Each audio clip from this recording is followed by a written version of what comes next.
So, alright y'all, welcome to another Chris show. We should be talking about an epic Instagram battle that went on over the weekend, but unfortunately we aren't. Teddy Riley was out here fucking it up. He had a sound system that sounded like we were way back in the 90s. Everything was echoing, it was rough, it was delayed, it was just, can you hear me? We're gonna dig deeper into it, but I'm gonna go into why a lot of people aren't really happy with Teddy Riley at the moment. No one's really upset with Babyface.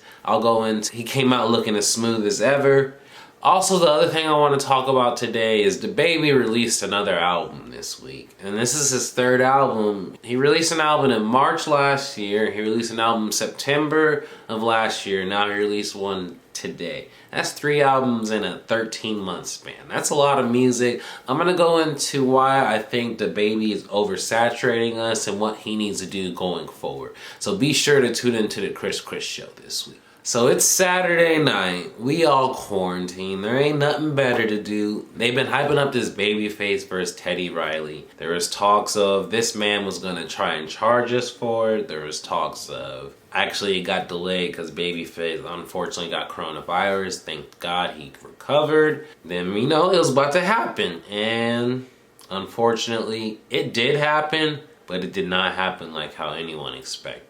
If you were there for the live feed, there's around 400,000 people there. For one, Babyface took like 15 minutes to get on. It was supposed to start at 9 Eastern time. He didn't get on to around 9:15, 9:20. Alright, that's fine, but anyone logical, one, they would have tested connecting an hour before it happened. And two, the biggest issue that we're going to go into, Teddy Riley had around like 10 to 15 people around him. He had a hype man, he had like a DJ, he had a microphone. He had all these things, but he did not have a correct sound system. His sound system was terrible, man. I didn't even know what songs he was playing. And what also made it worse is he was trying to like blame Babyface for having his microphone on, even though someone that's not even in the same vicinity of you, how are they gonna affect your music? It was just sloppy. Then they said, hold on, we're gonna come back at 10:30. Then when we came back at 10:30, he still was having problems. He just looked like an old nigga that didn't know what he was doing, and that's the problem. How are you gonna try and charge us for this and you don't even know what you're doing? That's what makes you look really bad, man, because it's one thing, we all wanna have a show you wanna put on for people, but you already gave us that bad taste with this. We want to charge for it. Then you're gonna give us this 1990s sound quality. Then you're gonna delay it. Then you're gonna give us a hype man. You're dancing, singing while the music's on. No one asked for all that. We just wanted y'all to go hit for hit. Whatever you wrote, maybe you actually sung the song, whatever it was, just put on a show for us. Now it's postponed. Even when it comes back, it's not gonna have the same hype or same effect as it did before. I still will tune in, of course, because I want to hear what they got to play. But it definitely, the hype has died down now. We were doing good. We had, like I said, we had the Manny Fresh one. We had the Neo. We had the Little John and T-Pain one. Just now, let's just hope that they can recover going forward.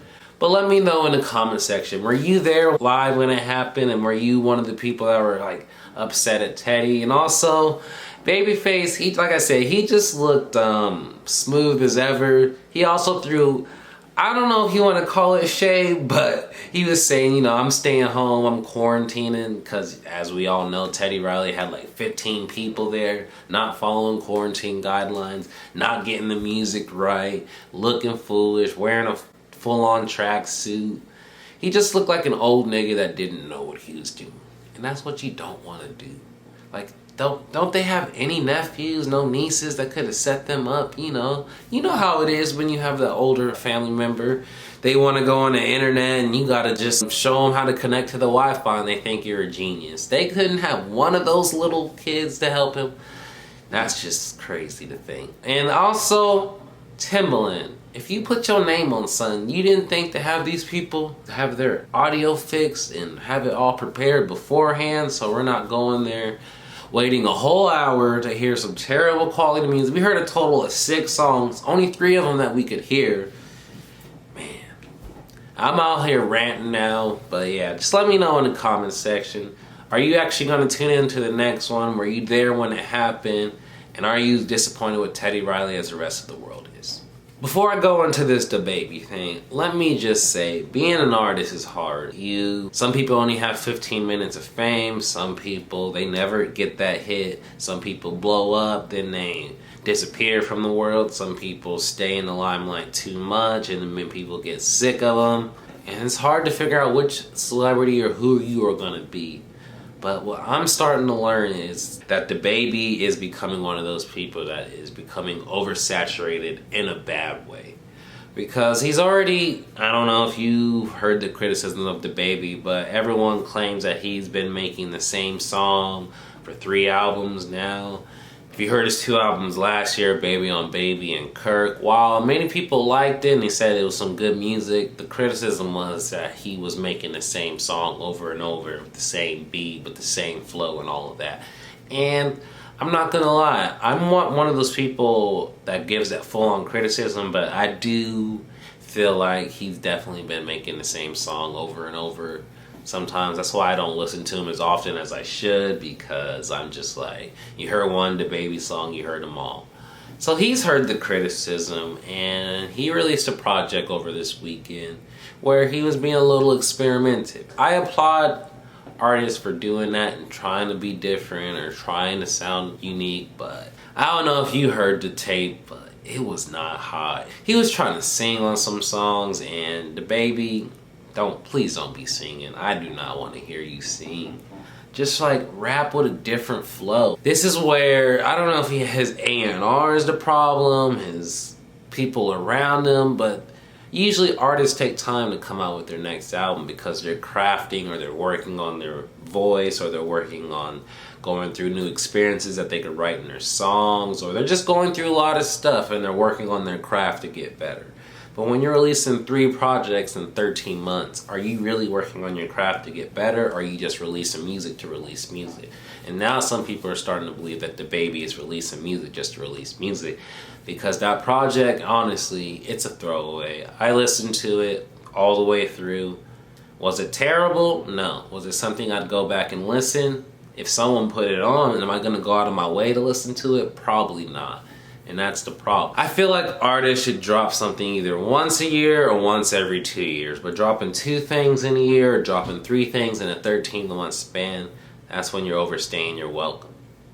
And DaBaby needs to figure out going forward, 1, what type of artist is he going to be? Because it's okay if you make the same thing over and over again. There's plenty of artists that have a career like that.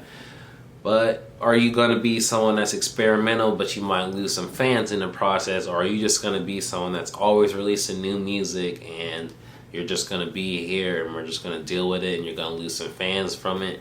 I don't know, but we talk about DaBaby, and I thought he was going to be the next superstar. Not superstar, but next a big rapper, maybe, you know, on mainstream media. I thought that before he got into these altercations, so I see less of that. Because, you know, he has commercial appeal. He has that look. He has that sound, you know, that could potentially make it out there. And whether it's that women altercation, releasing mid-music or releasing music too much, he's in the headlines always for the wrong reason.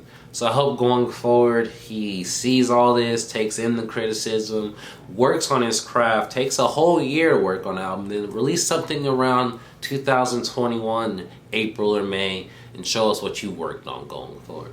So yeah, let me know in the comments section. Maybe am I being a hater? Did you enjoy DaBaby's album? Or do you think he makes the same song over and over? Are you thinking his music's oversaturated, or you're happy he's releasing all this content? You hate when artists go away for a while.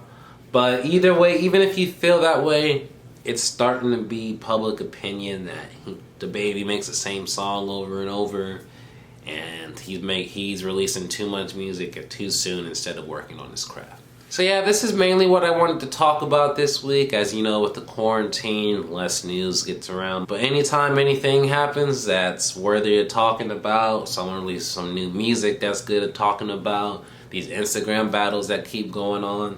This one was an epic fail, but all the other ones have been good. I'm just gonna keep you updated. As you know, I release my shows Monday, noon Eastern. Don't forget to subscribe, turn on the notification bell for all my videos. Like, comment, share this video with your friends if you enjoyed it. This Chris, I'm out this motherfucker.